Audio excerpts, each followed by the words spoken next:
All right, good evening. We'll call this meeting to order for the August 24th, 2023 Apple Valley City Council meeting. I'd like to welcome everyone and note for any members in the audience who have signed up to speak, as your name is called, please approach the podium to address the council. The first item on our agenda is the Pledge of Allegiance, and I would ask everyone to rise and join us in the pledge. I pledge allegiance to the flag of the United States of America and to the republic for which it stands, one nation, under God, indivisible, with liberty and justice for all.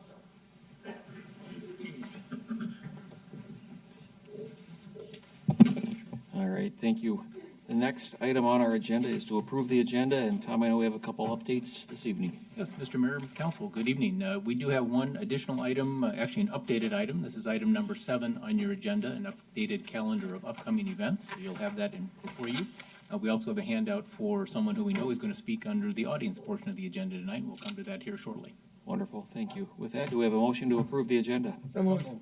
We have a motion from Councilmember Grendall and a second from Councilmember Goodwin. All in favor indicate by saying aye. Aye. Opposed? That item carries. The next item on our list is the audience participation portion of the meeting. This is for items not on the agenda. We have a total of 10 minutes for this item. And I'd like to first welcome up Joel Kikebush.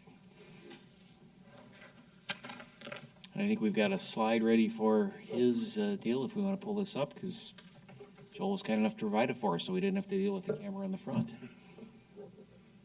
If you want to go ahead and start, go ahead and start, Joel. We'll get it up for you here in just a second. I'm Joel Kikebush. I'm from the Warrior 196 Leadership Foundation. We're a small foundation in Apple Valley, Egan, and Rosemount.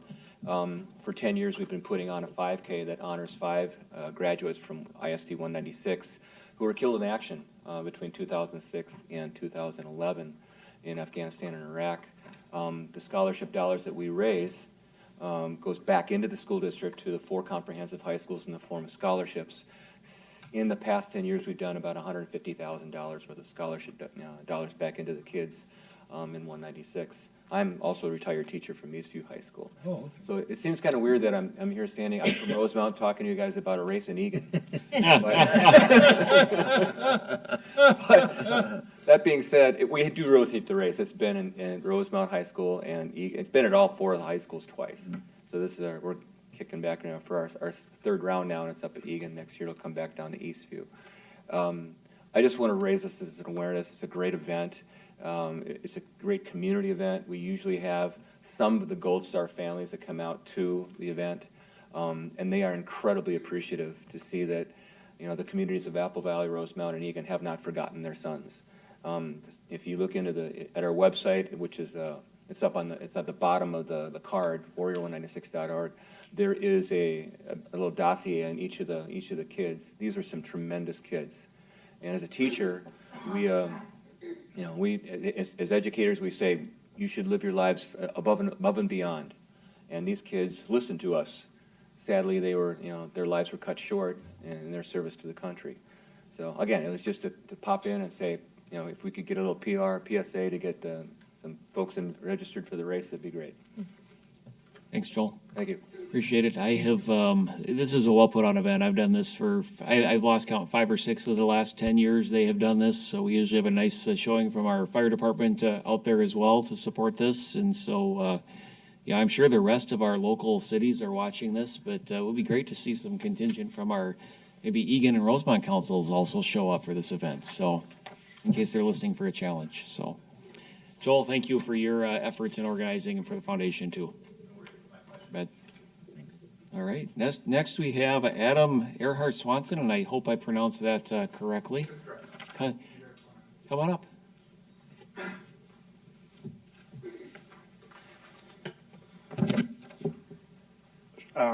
My name is Adam Earhart Swanson, and I'm a resident on 134th Street Court West here in Apple Valley. And these are some of the other neighbors from our street. And we're here this evening as concerned residents of our street. We all share ongoing safety concerns stemming from the Grossland Group Home located at 5971 134th Street Court in Apple Valley. Recently, there's been numerous incidents in public spaces that have led to various 911 calls and police reports for acts of violence, disorderly conduct, and vandalism perpetrated by one of the clients at the location. It no longer feels safe for us and our children to play outside. The adults are wary to walk down the street for fear of witnessing or being affected by some of the acts of violence that we have seen recently. They include verbal conflict, physical assaults with some of the employees of the home. The turmoil is not just limited to our street, it's extended throughout the entire neighborhood, including Johnny Cake Ridge Road, Mueller Park, and then 133rd Street Court West one over. One of the incidences this past week spilled over into that side of the neighborhood. During recent incidences, one of the clients has damaged the group home property, broken windows, employees' vehicles. He broke the front door out of the residence. He's fought with the group home employees in front of the property, in the cul-de-sac, in our street, in front of my home, on Johnny Cake Ridge Road, as I said before, on the park. There's usually 4 to 6 employees that will be out with him whenever these incidences are happening, and they protect themselves with punch guards and walk up and down the streets with them to prevent themselves from getting whatever is going on at the time. There's been an instance last week where he was wielding with and insulting the employees with a large tree branch that was about that big, that I ended up, actually in front of my house right now. It just feels really unsafe for us to be outside. Unfortunately, what did we figure out, Terry? There's 11 young children in the neighborhood, including myself. I have a 9-year-old and a 6-year-old, and they've actually witnessed these incidences happening, and they've expressed their concern for their safety in their own home and to go outside and play in the neighborhood. Additionally, I've been verbally threatened by the client, as Terry has at one point as well. We've been in contact with the Apple Valley Police, the city planner, Dakota County, the Minnesota Department of Human Services, and the owner and management of the home for support in protecting all the parties, including the employees, the client, and then all of us as residents. We realize it's a complex issue, and the police department's been very responsive with us and supportive, but everything has just continued, and there's a bunch. Just yesterday, was it yesterday or the day after? Monday, there was another incident that happened that spanned for a 3-hour period where we couldn't let our kids go outside and ride their bikes from 2:15 until 5:15 because all this was occurring in front of our homes and everything. One thing I was asked to note, the Minnesota Department of Human Services contacted us yesterday and indicated that they opened a case into it, an investigation, and that they're going to be working on it. So they wanted me to make sure that I mentioned that. Thank you. And so we're just here tonight as a neighborhood asking for the city's assistance in resolving these ongoing issues and making our neighborhood safe again. And I wanted to open if we have time for any of the neighbors that want to. We got a couple minutes, so we got a few minutes there yet. Absolutely. Could I ask a question while they're coming? Go ahead, Ruth. So the investigation, are they saying it's weeks or months, or what are they saying? I work full-time and have 2 kids, so my dad lives on 133rd, so he's helped with some of this, and he was in contact with him, so he has a little more information. Go ahead, since we're on top. Can you just step up the mic so that others can hear you as well? Yeah, they did a preliminary review of it, and they contacted me actually late last evening, 7:30 in the evening, because they see the urgency of it, and they're opening up a formal investigation. They said that they'll have a contact back to me sometime early next week. I have a direct line to the manager of the department. Unfortunately, she says that sometimes these can take up to 60 days for conclusion. And you sent that in, because I was copied, I think you copied me on that one as well, right? And so that was a couple weeks ago that went into That them? was the initial one with the Department of Human Services, and there's 2 people from there here. That was the Okay. county. That was from the county. Okay, And then this one was through the state side. gotcha. So we'll get back in a second. So as these have come in, thank you for contacting the state, right? Because I think, as you know from talking to staff and planners, our ability to regulate, license, those kind of things is pretty limited. And so I appreciate you also reaching out to the state so we can keep those going. We can do that as well, but it always has more weight, I think, when it's coming from those who are most impacted, so. Right, yeah, we understand, as Adam said, it is a very complex. It is. A lot of agencies, a lot of responsibilities that, it gets a little muddled at time. The police have been very helpful, getting us to where to go with the direction of it. But, and why we're here tonight is because we really need your help. We need your support to do anything you can. We've hit all the agencies, we've tried everything we can, it's still continuing. And it's a violent situation for the neighborhood, and it's destroying the safety there. I would say it's frustrating for us as well, right? As you've experienced, so much we can do and so much we can't do. Awareness is the best thing we can often do, and for how to help kind of raise the voices up in there. Often I hear, and you're not the only ones, it doesn't make you feel any better, but you're not alone in these kind of issues. with the occasional group home where this comes up, don't hesitate to call. I mean, we hear that. I don't want to bother people, right? I don't want to make the call. If you think it's dangerous and it warrants a call, make the call. You know, it does a couple things. It tracks the activity. It makes sure people are safe. You know, we're as concerned with those in the home, both the other residents and the employees, as we are the neighborhood, right? Unsafe is unsafe. And so, again, continue to call. We'll continue to raise those up where we can as well. Ruth, did you have something else on that one? Tom, you did, and then we'll grab anybody else who wants to say anything too. So Tom, why don't you go ahead? Well, years ago, I was in the human service consulting business, and I worked with all the counties on a lot of issues. And one of the problems you have here is that years ago, the state cut back on our institutions. It sounded like, you know, the way they put it, oh, these poor people in the institutions, it's just terrible. But it's one of those things where you go from one extreme to the other. And I don't want to sound like I'm copying up, but we're not the right legislative body to talk to. Our legislators have to be aware of this stuff. And as a council, I'd be more than happy to take an action having the council look at it but they're the ones that have to change the rules.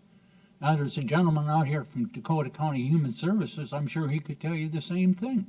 These are all state laws. But when they closed all the big institutions, in my view, they went too far. I used to live in Palomino Hills, and we had, the next block over, we had a group home, the same problem. And that guy got solved somehow, but, you know, you never know when it's going to come up. But this is a very dangerous situation. Brutal. Yep. I say, you know, and it's not every group home. We all know that, right? No. We're dealing with, yeah, the majority of them Yeah. work very well. We're dealing with the people who maybe are in settings that they shouldn't be in. You know, while Tom talks about it being a complex legislative issue, it's actually deeper than that, right? This goes back to a Supreme Court case out of Georgia. Am I right in that, Tom, initially? That had something to do with this? I'm not sure of the state, but yes, Yes. it has a federal implication. So it's complex in that way as well. Staff has light on over there as well, or am I missing that one? God, we got it, so. Ruth, did you have something else? Oh, my light's off. Okay. That's that yours? Tom. All right, well, one of these, it's only been 10 Tell me years. why I you figured it's kept like one of these calling days, on yeah. Tom, go ahead. You know, problems in a neighborhood are always tough. And one of the reasons that I'm in Apple Valley is that we lived in South Minneapolis and we got robbed. And I no longer felt safe in my own house. So I had the choice of staying there or bailing out. And that was a crummy decision. It worked out great. I love being in Apple Valley, but to be put in a position where I had to either live with it or move, I got the heck out. And I'm a big believer in individual rights. You know, I've got a right to do my stuff, but I don't have a right to interfere with your enjoyment of your stuff. And this is a terrible situation, and you guys shouldn't be forced to live with it. Right. Councilor Goodwin, and then we'll grab. The answer is going to have to be, I'll tell you what my position is, just plain and simple, group homes shouldn't be in neighborhoods. That's my position. As simple as that. And of course, the big state institutions that were so horrible, okay, I understand closing some of those down, but there has to be some middle ground. I don't know if it's, and a gentleman from the county can maybe talk about it, but it has to be a change in legislation, and it has to be either the state or the county, because the county handles human services. That's one of the responsibilities, is there's got to be some middle ground where you have a holding pen. Maybe it's in Hastings at the government center, I don't know, for some of these far out cases. But my own personal, I hate to say it, I don't want to sound cruel, but I don't like the idea of group homes in neighborhoods. I just don't like it because things like this come up all the time. But the answer is legislative change.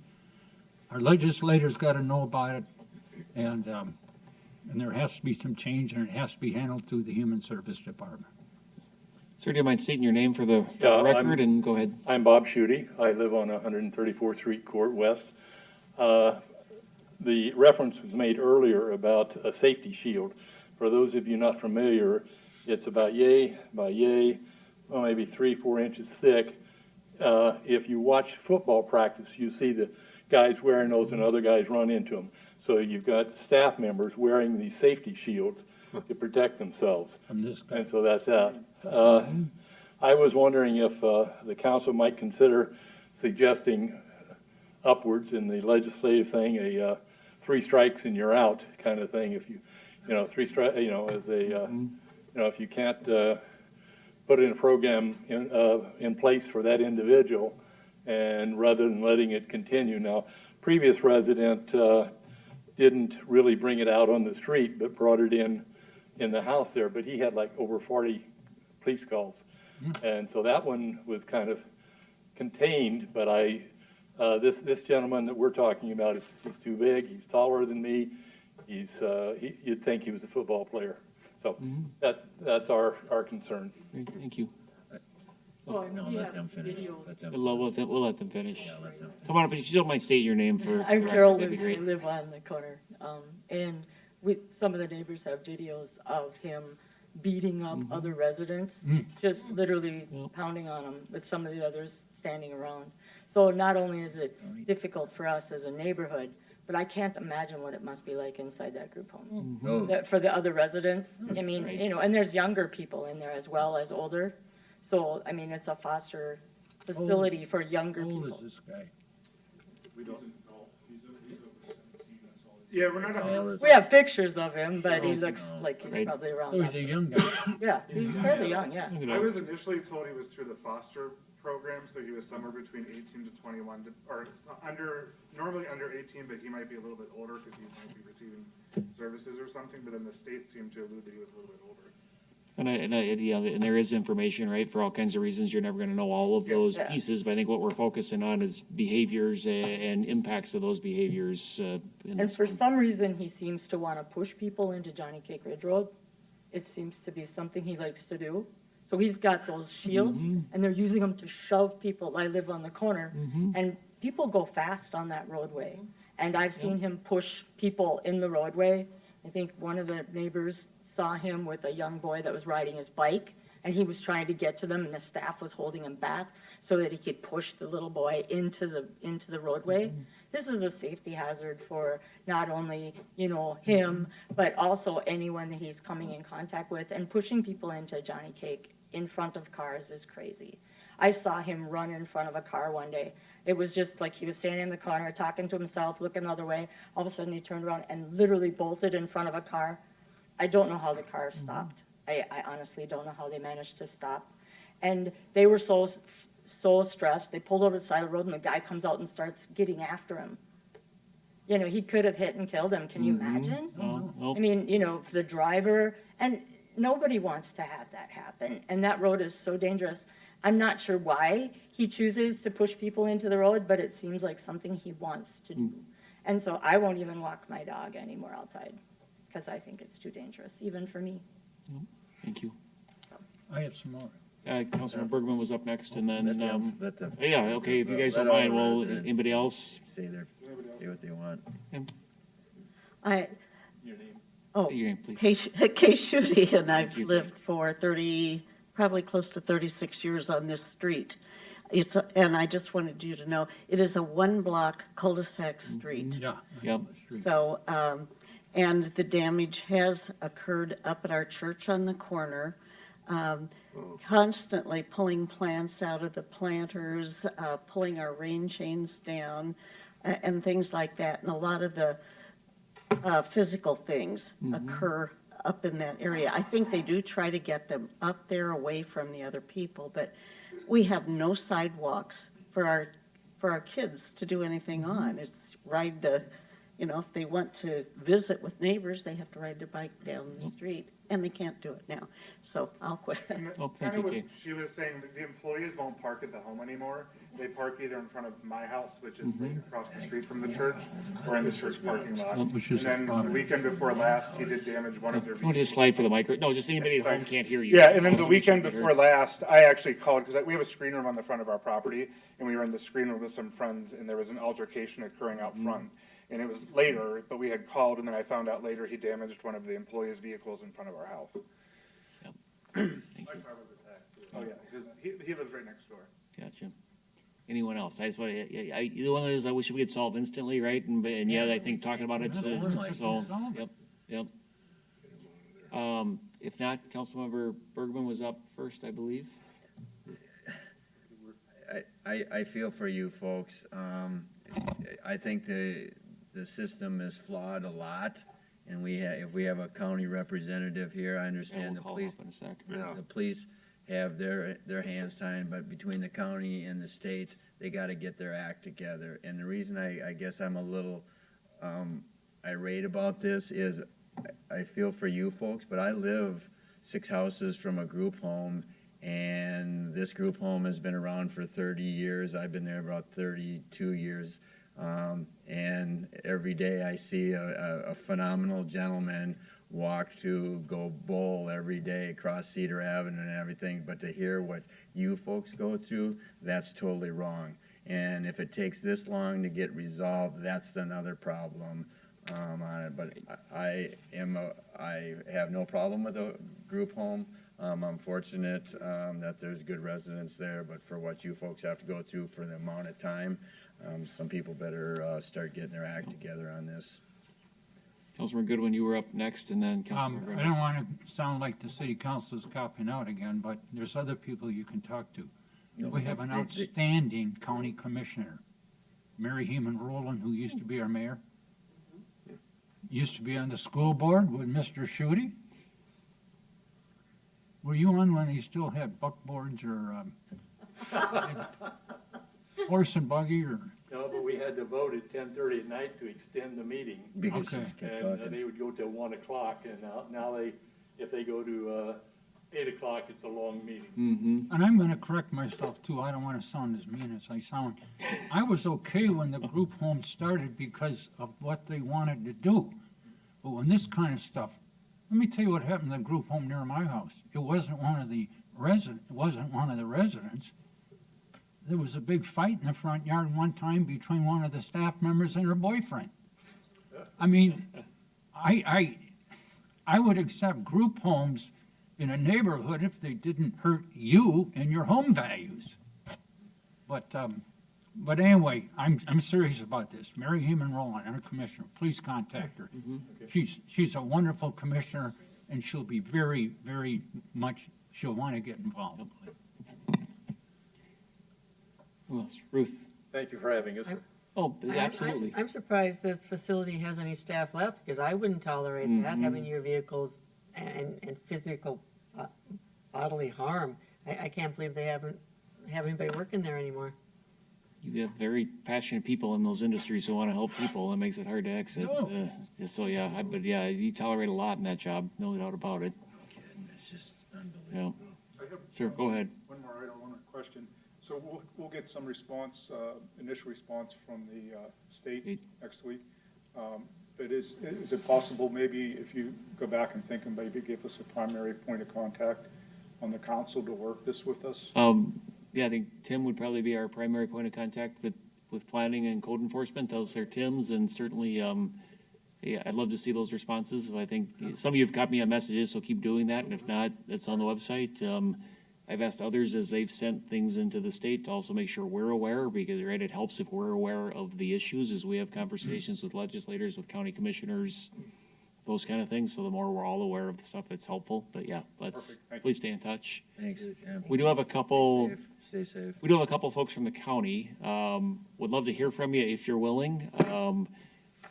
I know you guys don't want the issues either, right? So if you don't mind coming up and introduce yourselves. I think maybe one thing to think about is the parking conversation that was made, how things we can and can't do. But I think for these businesses that run in our neighborhoods, right? And these are businesses serving a good need, but these are businesses running in the neighborhoods, and if they're parking in front of other people's homes and doing those things, that's probably a conversation we can have with them about just be a good neighbor while you're operating in our neighborhoods. So, do you mind introducing yourselves and who you are and what you do? Go first, great. Thank you, Mr. Mayor and council members, and thanks to everybody who is here tonight discussing this important issue as well. I'm Emily Shug, and I'm a Deputy Director in Social Services with Dakota County. And again, we really appreciate the opportunity to be here tonight to introduce ourselves, both to you and to the residents who are here tonight, and provide some information. We know this is a really difficult and challenging situation for everyone involved. And so we want to just let you know and the residents know here, and we had an opportunity to introduce ourselves prior to the meeting, that we're really committed to working together to address this situation. And one of the roles that we really play as a county is building bridges and connections between different parties who are involved. And so we certainly play a role in social services and, strive to support people to live in community with the right supports, and to, when there are issues, to address those issues, to see what we can do to make sure that everybody is safe and thriving in communities, including the people that we're supporting, but also neighbors and other residents. And so we, just want to kind of reiterate our commitment to being at the table for this conversation. Certainly it is a complex situation, and there's a complex system of oversight for these services. So as the residents, neighbors who spoke said, they've talked to folks at DHS, who's the licensing body for those services. We also have different connections that we can kind of access at the county. So we really also wanted to just share that we have a really strong partnership with Apple Valley, in particular the police department. And so one of the program areas that I have oversight of is our crisis services continuum. So as you're aware, we have a dedicated social worker from social services who partners with a dedicated officer. And we're really proud of that partnership. And we wanted to also make sure that you and the neighbors are aware that that is a resource that any 911 for this type of situation results in a referral to that team to follow up that can activate our different systems and part of our social services response to really pull people together. And we know coming into this meeting, there was interest in a community meeting, and we would be really happy to facilitate pulling that meeting together and getting all the right stakeholders together to address the current issues that neighbors have talked about tonight, but also really to build greater understanding and awareness for any future issues or other issues, again, whether it's at this site or another site. I think we've found a lot of success in bringing people together, to knowing who we are, to knowing what we do. When there are questions and concerns, then we can make those connections really quickly so that hopefully we can address things quickly and they don't, become a significant issue for a neighborhood. Or If we want to put that together, right, we have room and capacity to facilitate and host that type of event. So we absolutely can work toward getting that done. Doesn't maybe solve the problems immediately, but gives us a chance for, we've let this run over our typical 10 minutes for a lot of good reasons this evening, right? This isn't the best forum to do that, but where we can talk more informally and candidly, probably be a good thing to do. Great. So thank you for the opportunity to be here tonight, to be able to make these introductions and be able to plan that next step. And again, we really appreciate our partnership with Apple Valley around all of this really important and complex work. Yep. Yeah, Councilman Bergman was up first, I think, and then Councilman Goodwin. I'm sitting here going, I'm hearing a lot of fluff and a lot of puff, but I don't know how long this situation has been going on. But from the county's perspective, I understand you have to do what you have to do to say what you have to say, but I'm not getting my answers that I want to hear. I understand and I have great respect for the police division and what they have to do and what they go by, but I don't know how long this is going to continue, and we're going to get to keep hearing about, well, we want to work with you, we want to work with you. I totally understand that, but what my real concern is public safety. If that person of an individual that has body armor of some sort and is way big and coming out to attack me in the street, you're going to tell me I can't attack the person, but I want him in jail. And I can't believe this individual has not been at least temporarily removed from the premise, and so that the individuals can get back to some degree. Where do you put them, John? That's the Well, problem. there's other group homes, there's other places. Well, when is somebody arrested for what they're doing? Yeah, that's what I don't get. Okay. I get that Hold you on, come hold from the on. county, but I also get the fact that we have a county commissioner, but somebody has to, in this meantime, should have been no kidding. already working on it. And Now, I'm, Councilmember Goodwin's up next. This requires, and I want you to know, I'm sure you know our commissioner. She's a very good friend of mine. Great. She's wonderful. She's got a heart of gold. I mean, she'd be she'd have a lot of concern for her neighbors. She also has a lot of concern for the people who work in the group home and are in the group homes. right. What this is going to require, and I keep sounding like I'm copping off on another elected body, this is going to require a change in state legislation. I don't think it has to go as far as federal, but there has to be some things done where down the road, there has to be some alternatives for these kind of people. Like I said, I sound too mean ago when I said close them all down. No. If they work the way they're supposed to work, fine. But there has to be an alternative, but it's going to require changes in state legislation, which requires city councils and county boards getting involved and our state legislators. And it's as simple as that. Because we can talk about this, they'll take this guy out. Where are they going to put him? In another group home or another city? I don't know. If it's just going to happen again, he has to be in a firmly committed place. But it has to be, I know enough about, because I used to be in the consulting business with states and cities and states and counties, it has to be a change in state legislation. And I think county boards and city councils are going to have to get involved. Councilmember Melander. I'm getting pretty upset myself. We've been brought to a point that we do self-censorship in this society, and it drives me crazy because I'm feeling like I'm a hard-hearted, insensitive SOB, and not everybody deserves a hug. Some of these people don't deserve to be in society, and doggone it, to ruin a neighborhood like this, to have people and kids running around afraid, it's their damn neighborhood. They don't have the right to do this to people. Yep. Sir, go ahead. Mr. Mayor, council members, and most importantly, the community. My name is Gil Acevedo. I am a Deputy Director in Social Services. I oversee disability services. I also oversee aging services. Like my colleague Emily mentioned that, this is a very serious issue and we take this very seriously. We also want to be a part of the discussion and how we can solve this. It's a very complex situation, like many of these are.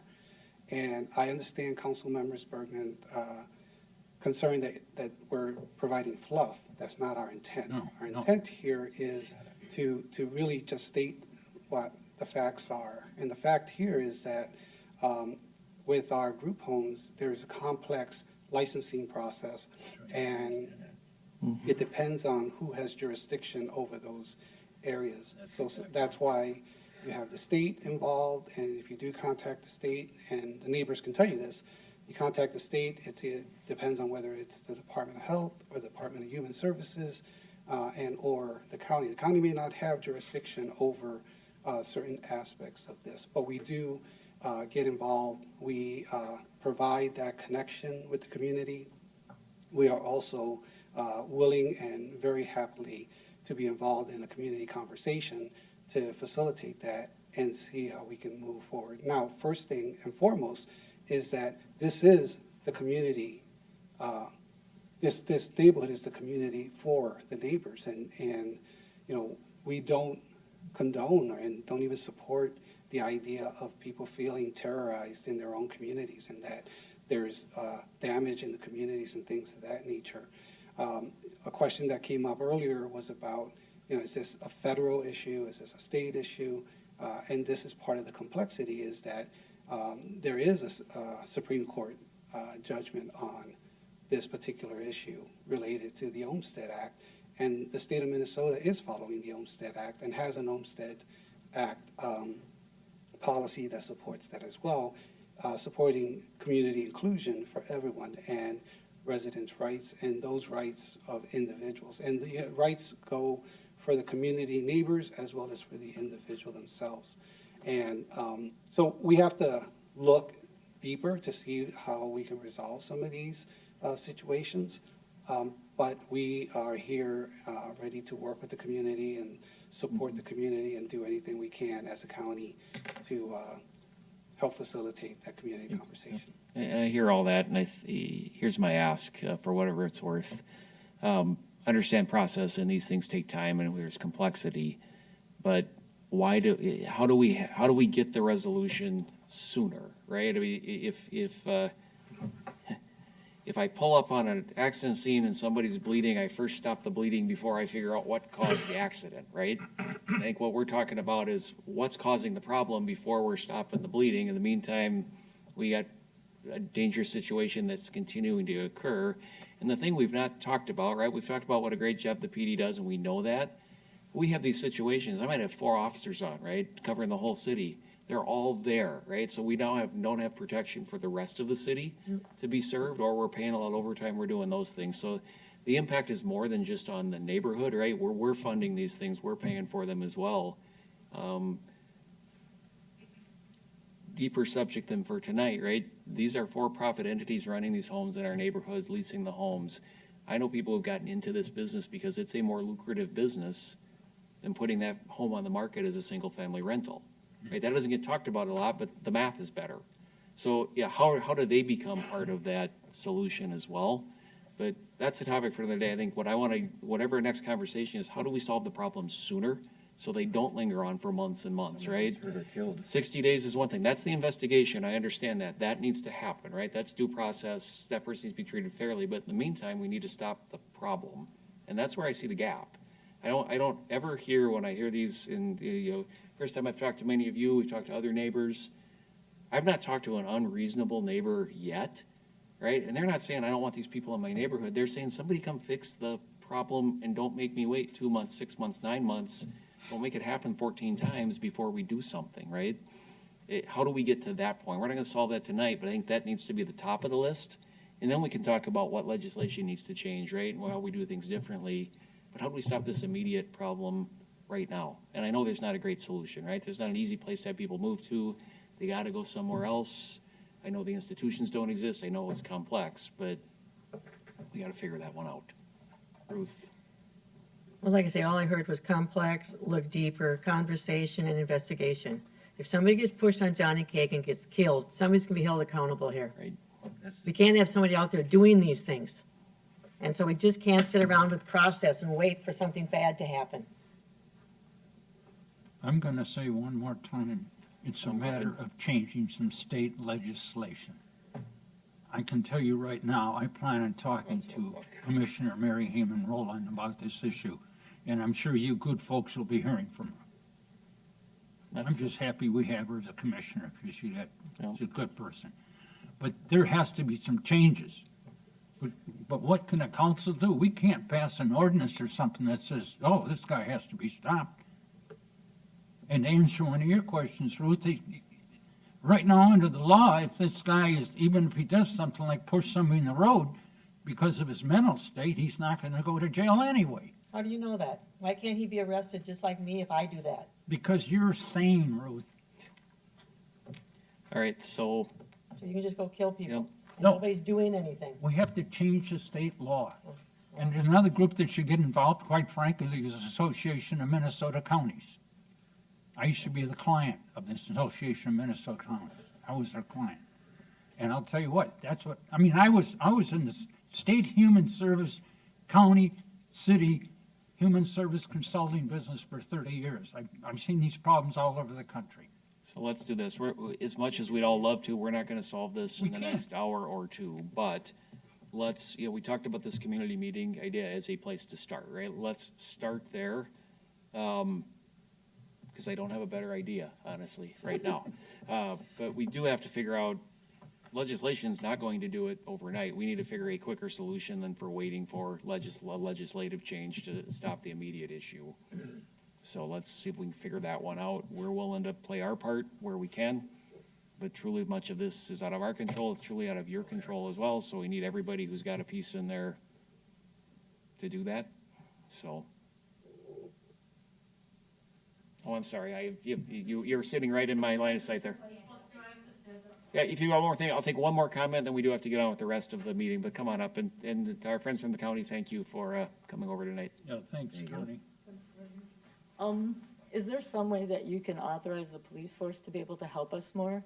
I know one day when they were pushing people into Johnny Cake Ridge Road, the police were there, and then they had to leave because there was nothing they could do because the counselors were with them.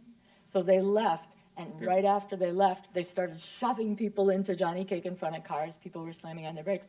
And I called the police again, and they said that they really weren't able to do anything about it. But it's a safety issue, and they recommended we come to you guys. So can we have you help us help the police so they can actually take him The home? only way we can help the police is get some state legislative Right. changes. But that's gonna take a long time, and this person is I'm very just telling So you. they have, I mean, they have the authority to interrupt a dangerous situation, but, unfortunately, if that situation is under control, there's only so much they're going to be able to do. They can't take somebody and drive them to their house, right? So you need to, we need to call back. We need to keep those calls coming. But Nick, if you want to jump in on this, feel free anytime. I think if that situation is not dangerous, what you can do there gets pretty limited. So what's unique about this is there are situations where a client can be arrested regardless of mental state. They can be arrested. They can be placed in hospitals, Right. which has happened here multiple times, placements to the hospital. But what's unique about this is the officers will respond and the employees will not be the ones that called. It's neighbors that calls because of the disturbance going on.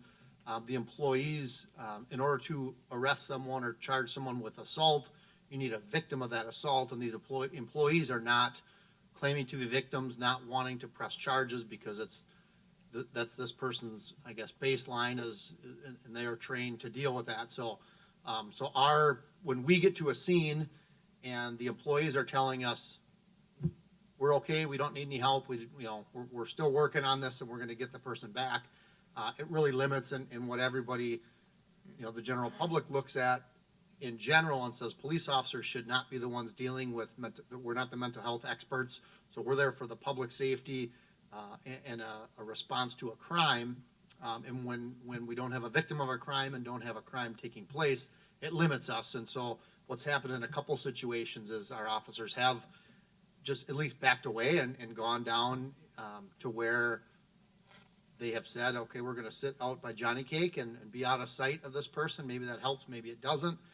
But to be there kind of at a close distance if they need to, but not directly engage with trying to control this person and get them back. So it is certainly one that our officers have navigated to the best of their ability. But the reason why we may kind of back off and stand down is because those employees are telling us, we don't need your help. We're okay here. We're not willing to press charges for assault, and they'll stand back a little bit and kind of monitor, at least be close if the employees call. Sounds like you're watching for that immediately dangerous situation, right? That's what you're trying to react to. So, Ruth, we'll take one more. We're not going to solve this evening, so what I'm going to do is we kind of wrap this discussion up so we can move on and take that on. But The Ruth group has home something. needs We'll to take one hire more. full-time security Yep. as of Put her on there. Yep. 15 minutes from now. Yep. Their own security, they're getting paid to monitor these people. Yeah, I appreciate this. I know it's taking a lot of time last comment, but, to your point, the people that call are the people that are in danger. Yeah, We we understand. expect a response for the safety of those people, regardless of what somebody says they have a person under control. And what we need is, we need something done now. You made a comment, why he's arrested. We struggle with that all the time, because anybody else doing that, they would have been arrested a long time ago. Now, is there a restraining order, something that can be done immediately? There's a lot of, like you said, fluff, lip service, and we need more than that now. We need to get back to normal. We need our kids to be safe. We need the terrorism to stop. And so whatever we can do, to your point, let's address the immediate thing. Let's get safety back in that neighborhood. Yep. Thank you. Well, All right.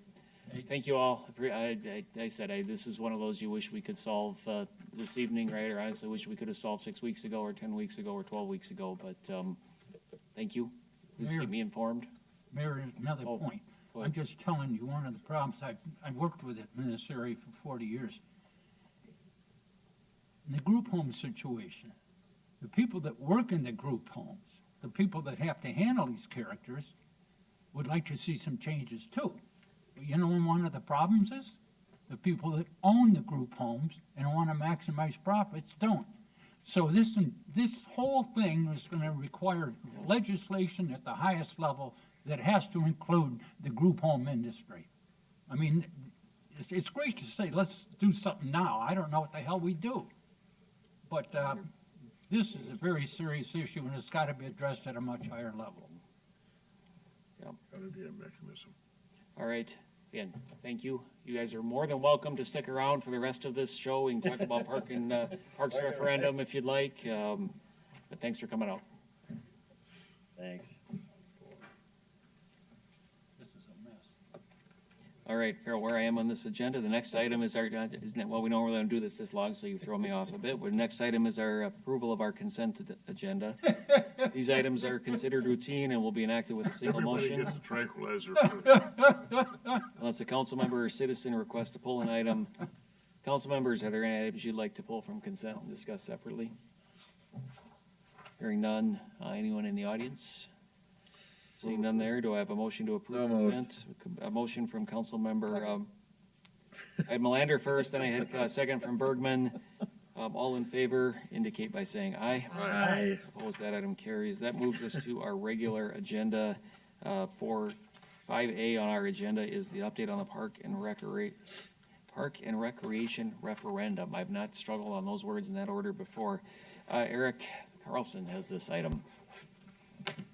Mr. Mayor, members of the council, thanks for giving some time this evening to talk a little bit about the Parks referendum. There's, as of today, there's 75 days until we get to November 7th, so the days are ticking. So just want to give a brief overview of what's involved in the referendum for residents, mostly for residents at home, so that they're aware of what's going on. So, and hopefully they will choose to go to the polls on November 7th and vote for this important issue. So I'm just going to run through the projects that are part of the referendum. So one of the projects proposed is under question number one. It would be a $2 million investment in our existing trails within our city. For the most part, it would be overlaying existing trails, but it would be building some new trails to close some gaps that we have in our trail system. Ooh, went one too far. There we go. A second portion of the question one is another $2 million investment in natural resources. We would be taking care of about 300 acres of our wooded area, creating natural prairies, creating pollinator-friendly areas. We would be investing additional dollars to remove some invasive species, but we want to make sure that we take care of our natural areas that are part of our park system as well. A major investment would be in the preservation of our existing park system assets. So $16.7 million would go towards replacing existing tennis courts, basketball courts, pickleball courts, playgrounds, parking lots, the skate park, irrigation systems, lighting systems, et cetera, et cetera.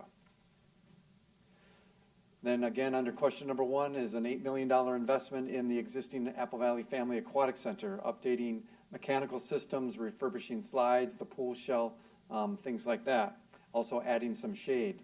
And now you're going to start to see some of the images that we've created so that people can picture what's going to happen. And so that's one image of the aquatic center. And there's a second image of the aquatic center. Included, again, in question number one is a $10.6 million investment in the community center, senior center.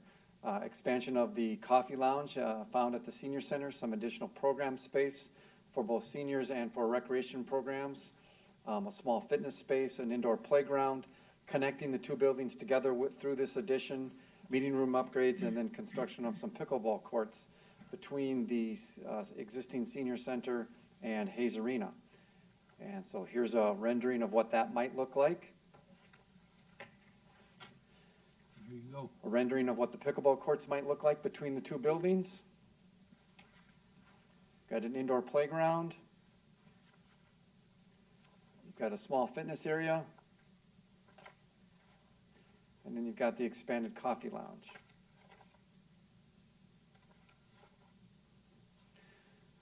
Again, included in question number 1 is a $9.6 million investment in updating Redwood Park with an inclusive playground, interactive splash pad, new restroom and shelter building, loop trail systems, investment in the courts there as well, pickleball, basketball, aqua volley. And then as a part of that, we've been working with Dakota County to find room for an underpass of County Road 42. And that part of it would be paid for by Dakota County. It would not include referendum dollars. And so here's some images of that. You see the playground and the splash pad, the new building. Another view from a different angle. See the courts in the foreground. And then another view. Kelly Park's also involved in question number 1, and it's an $8.6 million investment. It's to enlarge the stage and construct it on the west side of the park, which is right now, I'll refer to it as open space or underutilized space. New playground, new interactive splash pad, expand the restroom facilities there, and increase on-site parking. There you go. Got some images of what that might look like. Playground and splash pad from a different angle. We've got the enlarged stage area, performance area, natural bowl seating, and that kind of looks from the west looking to the east. We've got a youth baseball softball complex for $5.2 million proposed to be constructed on the current Westview Elementary site. This would have lights, scoreboards, dugouts, fences of approximately 240 feet, and it would support the needs of the VAA and the EVAA.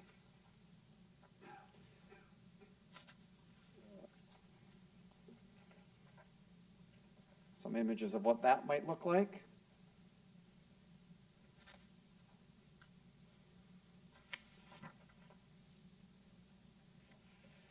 And then finally, a $3.9 million investment in Hayes Arena, and that's to replace the refrigeration equipment, the floor, and the dasher boards. And there's really not any images of that to share, because no one really wants to look at the mechanical equipment.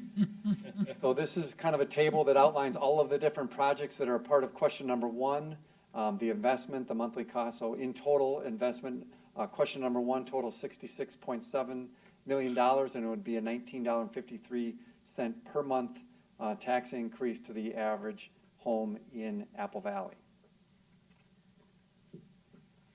And not everyone owns the average home in Apple Valley, so there you see some different property values in the city and what the tax impact would mean if question 1 were to pass.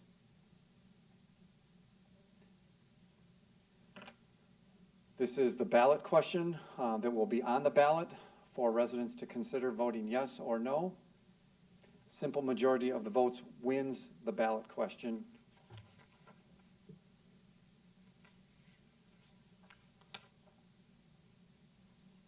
And then question number 2 is solely about replacing the Redwood Park Community Pool. The pool is currently 58 years old, and under this question, if it were to pass, the entire pool building and the mechanical system would be replaced. So we have, and that cost is $6.5 million. And so we have an image of that here.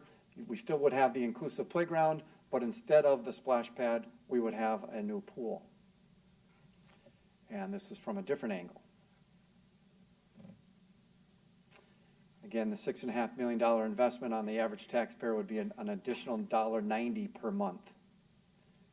And there's what it looks like depending on what value your home might be valued at. And here's the ballot question for question 2. For ballot question 2 to pass, ballot question 1 has to pass. If ballot question 1 does not pass, ballot question 2 cannot pass. And again, it's still the simple majority.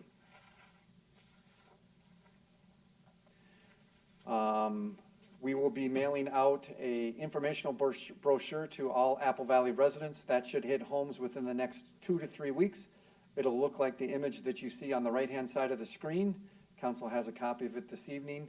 It provides a lot of information about the referendum, but it also directs people to the website where additional information is available. We'll be hosting a series of open houses so people can participate, they can ask questions, they can get answers, they can become knowledgeable on why they may want to support or why they may not want to support the referendum. So there's different times of the day, there's virtual opportunities, there's in-person opportunities, there's Saturday opportunities, there's daytime opportunities, and there's evening opportunities. So happy to talk to people about what the park referendum is all about. But most importantly, people need to get out and vote. And there's a number of ways in which people can vote. They can start on September 22nd, absentee voting. And so people can get an absentee ballot either online or in person. And more information is found on our website about that. Direct balloting begins on Friday, October 20th. At select locations, people can actually show up and fill out a ballot and place it in the machine. And then, of course, everyone has the opportunity to vote on Election Day, which is Tuesday, November 7th, and polls will be open from 7 a.m. to 8 p.m. More information is on our website about voting and voting options. And with that, I can stand and answer any questions the council may have. Questions for Eric? Councilmember Goodwin. I don't have a question. I just want to congratulate you with this outstanding information you're sending out to the citizens. I think it's great because sometimes when you have referendums, sometimes people don't wonder what it's going to cost and all that. You've laid it all out here perfectly, and I appreciate that. I don't know how people are going to vote, but you got this information going out, letting them people know what the thing is and what it's going to cost them, and I appreciate the fact you've gone to that effort. Thank you. Appreciate that. Thanks, Tom. I just, to add to that, thanks to our Park and Rec Advisory Committee too, because a lot of their work is what you see that is making it in front of you tonight. So thanks to them for their work as well. And Eric, I see you've got some Saturday meetings in here, and I know I asked for that before, so thanks for getting those in there. But those times might not work for everybody, and I believe you're open to personally taking questions if people have them. Absolutely. So on the brochure that's being mailed to everyone's house is my phone number and my email address, and I would encourage anyone to call me or send me an email. I'm happy to talk to them. I'm happy to answer their question via email. Again, I want to make sure that people have the correct information so that when they go to the polls to either vote yes or no, that they're doing it from an informed position, not a I'm not sure what to do position. Great. No, it's great. Your information is terrific. Yep. Thank you, Eric. All right, thank you.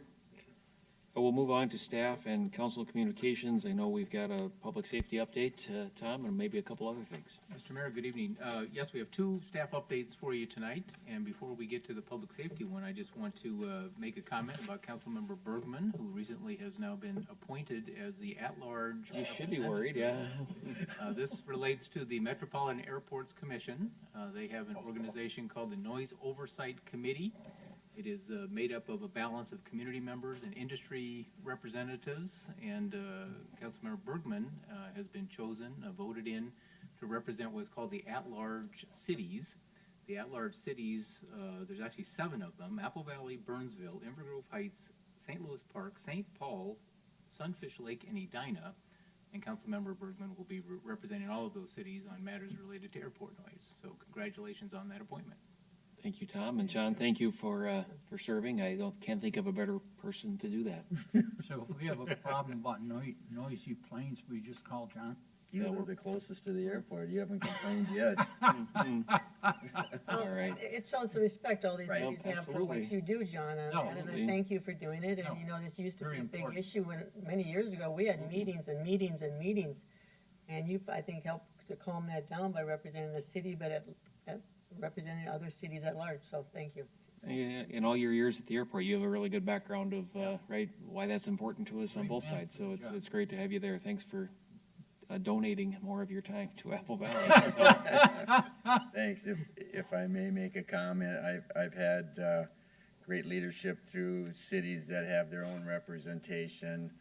and learned a lot from them. Some of them have now gone on and retired, but one thing I think we bring to the table as an at-large group, and the group itself tries to do, is we try to work the best we can with what is presented to us, but at the same time respect each city so that it looks like it's a uniform system. So thanks, Councilmember Grendel, for bringing it up. And I didn't.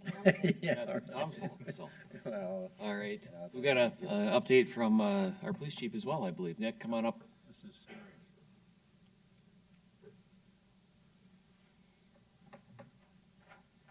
Good evening, Mr. Mayor, members of the council. It's been a dangerously hot week, and especially last night with heat warnings. The police and fire departments postponed our public safety in the park event, which would have been quite hot out there for just members of the community to come out and get to know us. So when we decided to postpone it, we had identified a backup date of Wednesday, September 13th. Same time, same place, so we will be there from 6 to 8 o'clock at Johnny Cake Park. And we've sent out a notice within our weekly digest and on social media and to our email network notifying the public that we will be back there on the 13th.